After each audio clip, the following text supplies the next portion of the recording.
여러분 안녕하십니까, 윤창주입니다. 정말 황당한 사건이 또 일어났습니다.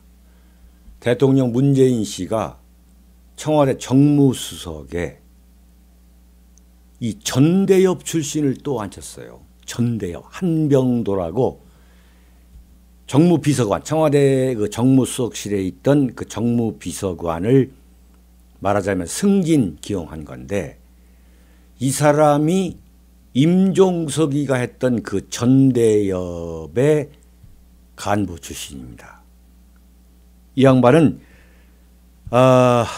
전라북도 익산 출신이고 원광대학교 총학생회장 출신의 비서실장 임종석이 의장을 지냈던 전대엽 전북지역 조국통일위원회 위원장 출신입니다.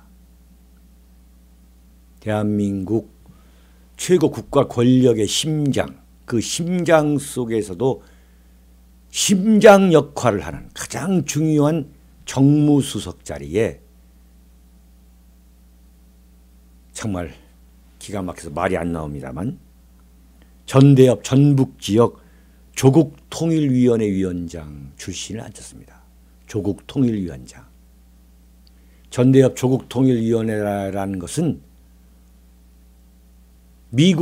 미제를 쫓아내고 그야말로 북한의 통일 방식에 따라서 그대로 한반도를 통일하자는, 참 거기에 목을 매달았던 운동권 학생들인데 그 출신을 청와대 정무수석에 앉혔습니다. 그렇다면 청와대가 완전히 임종석 이가 전대엽 의장 출신이죠. 그다음에 이번에 정무수석에 새로 기용된 한병도라는 친구가 바로 전대엽 출신이죠.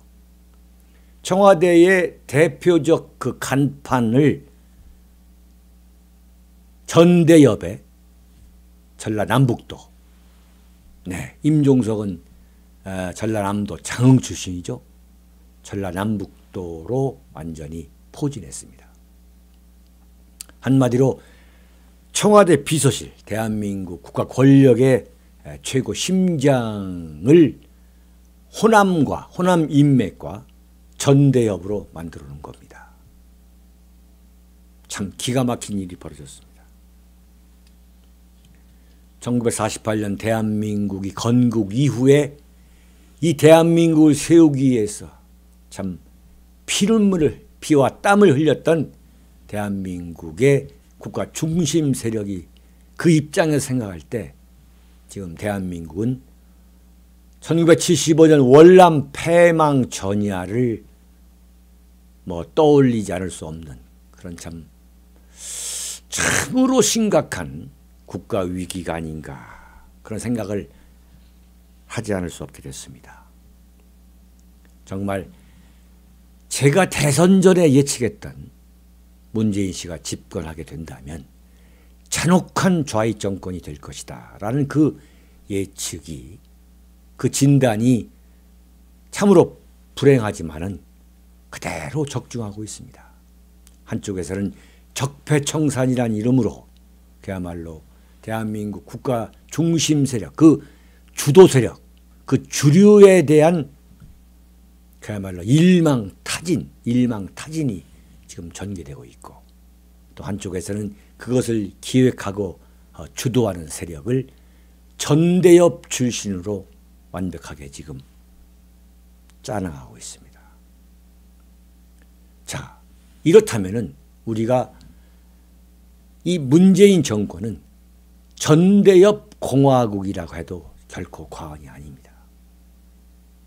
지금 청와대 비서실에는 지금 오늘 정무수석에 기용된 그 한병도 또 임종석 말고도 학생 운동권 출신이 사실상 청와대를 완전히 석관하고 있습니다.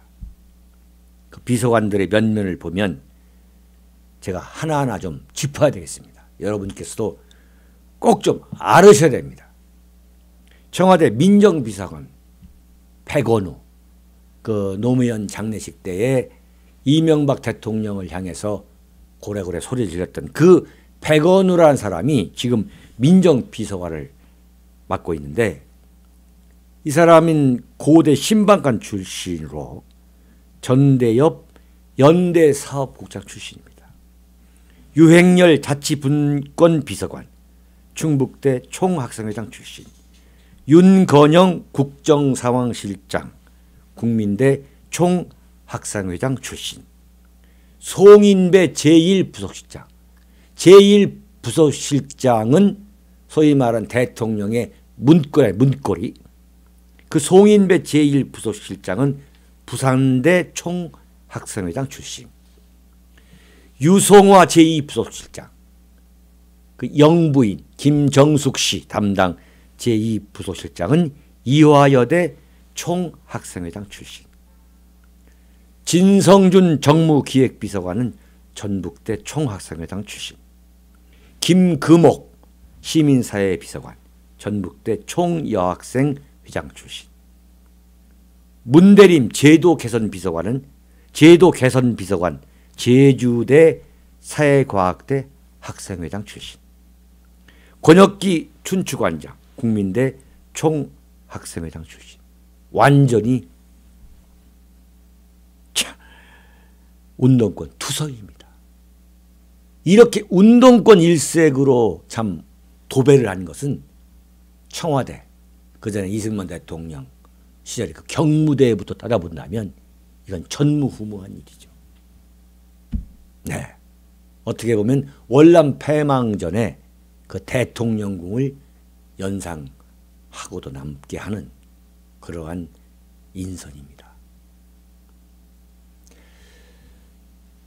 임종석 비서실장 기용에 대해서 보수 우파가 참 그렇게도 참 저항하고 참 반대를 지금도 하고 있죠. 그럼에도 불구하고 또다시 정무수석에 한병도라는 정말 듣도 보지도 못한 사람. 제가 저도 모르니까 정치권을 이 관측하는 거, 들여다보는 것을 참 직업으로 삼고 있는 저도 모를 정도니까. 그래서 인터넷을 뒤져보니까 그 전력이라는 게 제가 말씀드리기 전부예요. 전라북도 익산 출신이고 원광대 총학생회장 출신이고 전대엽 전라북도 전북지역 조국통일위원회 위원장이다. 그 경력 갖고 그 17대 국회의원 선거 그 총선에서 전라북도 익산에서 국회의원 한 번 됐습니다. 17대. 그다음 18대 19대 때는 공천을 받지 못했다가 20대 지난번 선거에 떨어졌어요. 경력이라고는 말이죠. 노무현 재단의 무슨 자문위원, 한명숙 이가 그 민주당 대표할 때에 무슨 정무특보, 허나마나한 자리, 이게 경력의 전무입니다. 대한민국 정무수석이라는 그 막강한 자리에 앉게 되는 사람의 경력이라는 게 고작 이 정도예요. 고작 이 정도. 네. 자, 그런데 이 친문계라든가 친노계, 이 친노의 입장에서 보면 이 사람이야말로 가장 이념적으로 확실한 사람일 것으로 믿었기 때문에 문재인의 최측근이라는 거 아닙니까? 그렇기 때문에 보수 우파가 아무리 비판을 해도 그래 배째라 하는 거 아니겠어요? 그래 우리는 우리 길을 간다 이거예요. 마이 웨이다 이거죠. 노골적으로 청와대를 그야말로 국가 이 권력의 핵심을 전대엽 공화국으로 만들겠다는 거예요. 전대엽 공화국. 그 전대엽 공화국의 우두머리가 뭡니까? 전대엽 공화국의 주석이래요. 주석. 그렇게 될 것이다. 그런 비판을 받게 될 것이라는 걸 뻔히 알면서도 문재인 씨는 이번에 또 정무수석을 한병도라는 그야말로 전대협 출신 지방에서 전라북도라는 지방에서 조국 통일위원장을 맡은 참 그야말로 강성 좌파. 네. 참 좌익의 원단이라고 하는 그런 사람을 앉혔습니다. 완전 전대협 공화국이 된 거예요. 전대협 공화국의 지금 주석이 대한민국 대통령이 된 거예요. 지금 대한민국 대통령이 전대협 공화국의 주석이라는 이미지로 좀 투영되고 있는 거예요. 여러분 정말 이걸 어떻게 해야 되겠습니까? 앞으로 문재인 공화국이 전대협 공화국이 대한민국을 어디로 끌고 갈 것인가? 그건 이미 해답이 나와 있는 거예요.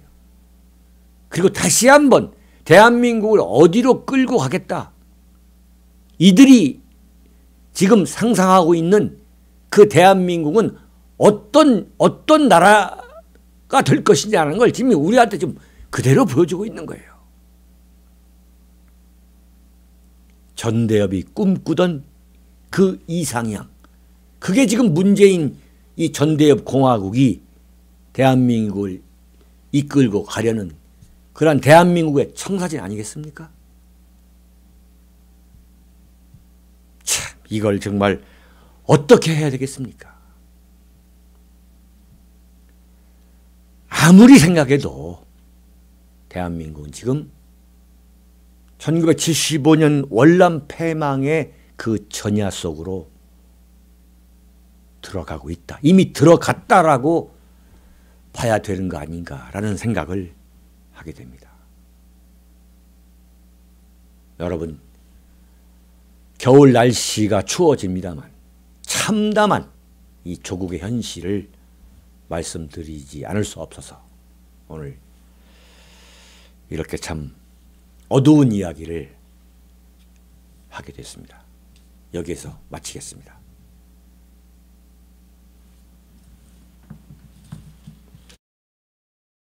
윤칼세 TV는 여러분의 후원과 도서 주문으로 운영됩니다. 윤칼세의 올곧은 목소리, 여러분의 후원이 필요합니다.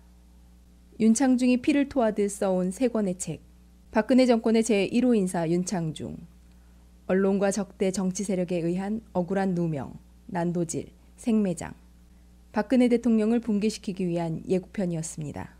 2013년 5월부터 2016년 5월까지 3년간 죽음보다 더 암담하고 참혹했던 칩거와 운둔. 윤창중은 어떻게 인간적, 정치적 시련을 극복하고 세상에 다시 돌아왔는가. 생생한 육필기록 윤창중의 고백, 피정. 세상에 다시 나와 대한민국 쓰레기 언론을 상대로 과감히 혁파운동을 전개하면서 자유민주주의를 지켜야 한다고 외쳐댄 그의 피 맺힌 절규 2017년 12월. 박근혜 대통령의 탄핵, 파면, 구속의 격동기. 박근혜를 지키지 못하면 대한민국을 지킬 수 없다. 그가 토해낸 리얼한 칼럼 운명. 도서 주문은 010-8881-4649로 연락 바랍니다.